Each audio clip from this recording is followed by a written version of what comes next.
Software ఏంటది ఏంటది software అని ఒకసారి సాఫ్ట్వేర్ నెలకు 2 లక్షల శాలరీ. ఎంత? కాదు, 2 లక్షలు.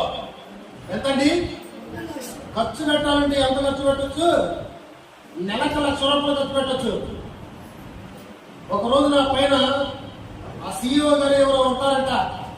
ఆయన ఏమంటాడో తెలుసా? సురేష్ రేపు ఆదివారం కొంచెం మన ఆఫీసులో పని ఉంటుంది, అందరికీ ఎవరు కూడా సెలవు పెట్టద్దు, ఆదివారం మీరందరూ కూడా వచ్చి వర్క్ చేయండి, ఆ రోజు కావాల్సినటువంటి శాలరీ కూడా నేను ఇస్తాను అని చెప్పాడు. దేవునికి స్తోత్రం. నెలకు 2 లక్షల శాలరీ. రోజుకి ఎంత పడుతుంది? నిన్నే అడగాలి నేను. దేవునికి స్తోత్రం. హల్లెలూయా హల్లెలూయా. రోజుకి ఎంత?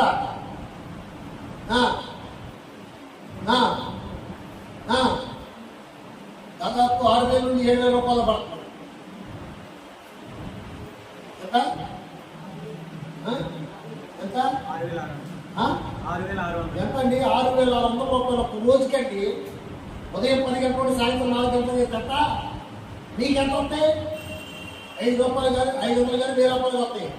అతను ఉదయం 10 గంటల నుండి సాయంత్రం 5 గంటలు చేస్తే ఎంత? షిఫ్ట్ 8 అవర్స్ మన డ్యూటీ. ఎవరు తెలుసా? వాళ్ళ CEO అందరూ రావాలి, రేపు అందరికీ వర్క్ అన్నాడు. ఈ సురేష్ అనే ఒక వ్యక్తి ఆదివారం దేవుని మానకుండా, పనికి వెళ్లకుండా, ఆదివారం దేవుని సన్నిధికి రాకుండా ఇప్పుడు కూడా ఉంటుందంట. గట్టిగా చప్పడం ఉంటుంది. చాలా నచ్చింది అతనికి. సరే, అందరితో చెప్పారు. నేను అందరిలో అడిగితే బాగోదని ఆ CEO చామర్కి సార్ నాకు చిన్న రిక్వెస్ట్ అండి, రేపు ఆదివారం నేను రాలేనండి అన్నాడు. హల్లెలూయా. రేపు ఆదివారం నేను రాలేనండి. అదే సురేష్ ఎందుకు పనులు మన ఫంక్షన్ ఎక్కడికైనా అంటున్నావా? ఏంటంటే సురేష్ అన్నదంట, చిన్న నవ్వండి, నేను ఆదివారం నా ప్రభువు స్థితించాలి, నేను ఆదివారం నా ప్రభువుని గడపరచాలి, నేను ఆదివారం నా ప్రభు సన్నిధిని గడపాలి.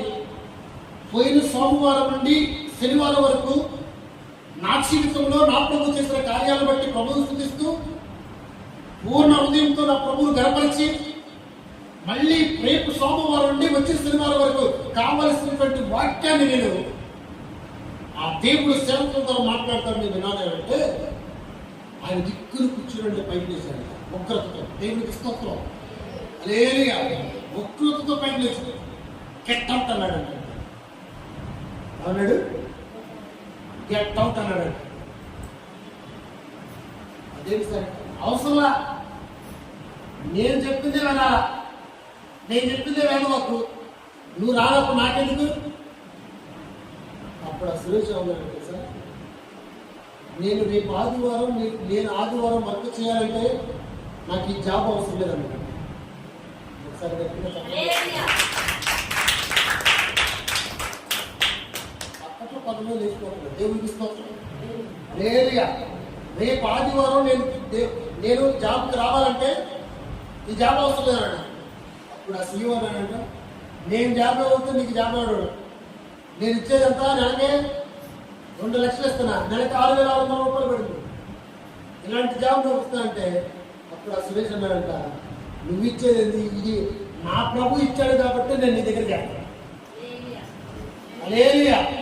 నా ప్రభు ఇచ్చాడు కాబట్టి నీ దగ్గర చేస్తున్నా, నీ కంపెనీలు ఇవ్వకపోవచ్చు అని, నాకు అవసరం లేదు, నాకు ఈ జాబ్ అవసరం లేదు, రిజైన్ చేసి వెళ్ళిపోయాడంట. ఒక మాట CEOతో చెప్పాడంట. CEOతో, నువ్వు పైకి లేచావు, ఆదివారం డ్యూటీకి రాకపోతే నా ప్రభు ఎప్పుడు కూడా నా తలదూస్తాడని దేవుడు మహాత్ముడు బట్టి వెళ్ళిపోయి ఆ ఆదివారం దేవుడి సన్నిధిలో గడిపాడంట. గట్టిగా చెప్పడం. దేవుడి సన్నిధిలో గడిపినప్పుడు ప్రభు అతనికి తోడుగా ఉంటాడా లేదా? ప్రభు అతను పక్షులు ఉంటాడు కదా. అలా నా కుమారుడు అంటాడు, అలా నా బిడ్డ అంటాడు, నా కుమారుడు అంటాడు, నా కుమార్తె అంటాడు. అసలు ఆయన ఆనందంగా ఉంటాడు. ఎవరు ఆనందానికి? నీకు బిర్యానీ పెడితే ఎంత ఆనందం ఉంటుందో, డ్రై ఫ్రూట్స్ పెడితే ఎంత ఆనందం ఉంటుందో, నీ ఆనందం నిమిషం మాత్రమే ఉంటుంది. కానీ నీ యందు ఆయన సంతోషపడ్డాడంటే ఆయన ఎప్పటికీ కూడా ఎంత ఆనందిస్తాడంటే అంత ఆనందిస్తాడు. దేవునికి ఇస్తూ వస్తాడు. హల్లెలూయా. సరే, ఆదివారం అయిపోయింది. పాస్టర్ గారితో ప్రార్థన చేయించుకున్నాడు. పాస్టర్ గారితో ప్రార్థన చేయించుకుని పాస్టర్ గారికి విషయం చెప్పాడంట.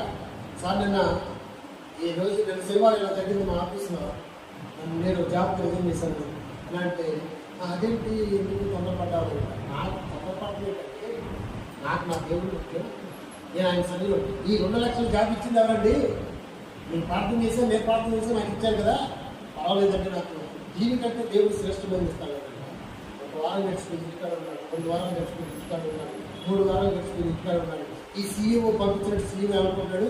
మళ్ళీ నా దగ్గరికి వస్తాడు, మళ్ళీ నా దగ్గరికి వస్తాడు, మళ్ళీ నా దగ్గరికి వస్తాడు, మళ్ళీ నా దగ్గరికి వస్తాడని ఆయన ఎదురు చూస్తూ ఉన్నాడు. అతను నుండి ఇతను ఫోన్ చేస్తే అతని యొక్క డ్యామేజ్ అతను తను తగ్గించుకొని అడుగుతాడు అనుకోండి. అతను రావట్లా, ఇతను పోతే ఎట్లా? దేవుడు తీసుకోవచ్చు. హల్లెలూయా. 3వ వారాన ఒక కంపెనీ వాళ్ళు ఆ సురేష్ వేసుకొచ్చారు. గట్టిగా చప్పట్లు కొడుతూ తింటున్నాను. అక్కడ జాబ్ మానేశాడని వేరే కంపెనీ వాళ్ళకి తెలిసింది. ఇతను ఆల్రెడీ వేరే కంపెనీస్కి తన యొక్క బయోడేటా పంపించుకున్నాడు. వేరే వాళ్ళు వచ్చారు, సురేష్ ఓకే నేనేనండి, మా కంపెనీలో జాబ్ ఇస్తూ వస్తామని. వస్తాను సార్ అన్న. ఓకే, నెలకంత. నేను ఏమన్నాడు సార్, వాళ్ళు ఇచ్చినటువంటి సీఈఓలు నీకెంత కావాలి, మనం ఎంత అడుగుతాం సార్? వస్తే అక్కడ 2 ఇచ్చారు, 2 కనుగొన్నాడు ఏమంటాము. కొంచెం ప్రమోషన్ కూడా ఇచ్చినట్టు ఈయన ఏమన్నాడు తెలుసా సీఈఓ, మీరు ఎంత ఇస్తారంటే అనుకుంటా ఆ సురేష్ ఆలోచిస్తాడు. ఆ సురేష్తో ఆ సీఈఓ వచ్చినటువంటి కొత్త కంపెనీ సీఈఓ నీకు 5 లక్షలు ఇస్తా వస్తామన్నాడు. గట్టిగా 5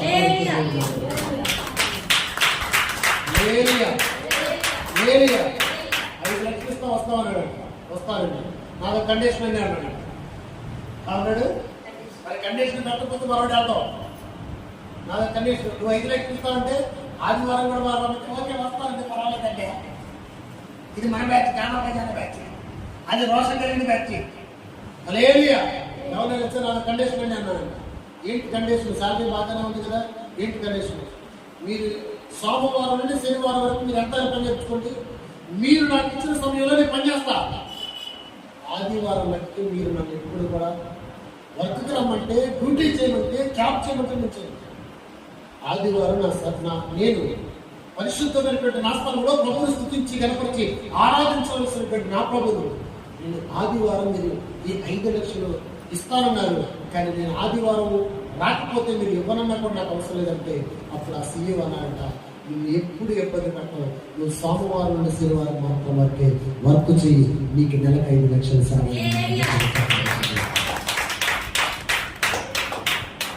దేవుడు ఏం చేశాడు అక్కడ? దేవుడు ఏం చేశాడు? సురేష్ను ఆశీర్వదించాడు. సురేష్ను ఆశీర్వదించాడు. యెహోవా ఆశీర్వాదము ఐశ్వర్యించింది. ఇక్కడ ఎంత శాలరీ? మొట్టమొదటి కంపెనీలో ఎంత శాలరీ? 2. ఇప్పుడు ఎంత? ఇక్కడ దేవుడి కార్యం జరిగిందా లేదా? ఎందుకు జరిగింది? రోషంతో నిలబడ్డాడు. నువ్వు రోషంతో ఎప్పుడు నిలబడతావు రాదు నీకు, నువ్వు నిలబడలేవు. కానీ ఈ స్థితిలో నేను ఇంకో స్థితిలోకి వెళ్ళాలి ప్రభా, ఇంకో స్థితిలోకి వెళ్ళాలి. హల్లెలూయా. క్రైస్తవుడు రోషంతో జీవించాలి. ఏంటది? క్రైస్తవుడు అప్పుడు దేవుని మహిమను చూస్తారు, దేవుని ఘనతను చూస్తారు, అప్పుడు దేవుడు ఆశీర్వదించే విధానం చూస్తారు. ఈ రోజు ఏమీ లేకపోతే ప్రభావం స్తోత్రం అంటే నీ దగ్గర నిలబడి